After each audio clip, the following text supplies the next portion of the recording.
કોંગ્રેસની જન આક્રોશ યાત્રા ખેડા જિલ્લાના ફાગવેલથી શરૂ થઈ।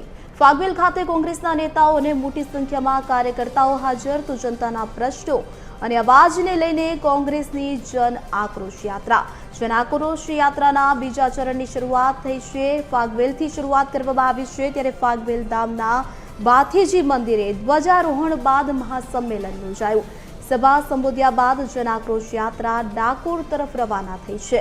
ડાકોર રણછોડરાય મંદિરે ધ્વજારોહણ બાદ પ્રજાને સંબોધન કરશે। તો પ્રદેશ પ્રમુખ અમિત ચાવડાએ ભાજપ સરકાર પર શાબ્દિક પ્રહાર કર્યા। ખેડૂતોના દેવા માફી, પ્રજા મુશ્કેલી જેવા અનેક મુદ્દાઓ પર શાબ્દિક પ્રહાર કર્યા।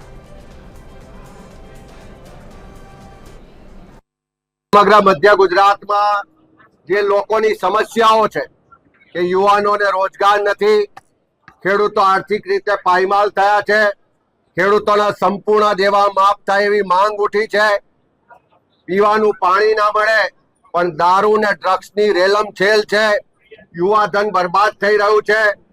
આ ફાગવેલના આજુબાજુના વિસ્તારમાં સિંચાઈની વ્યવસ્થા નથી, પીવાના પાણીના પ્રશ્નો છે।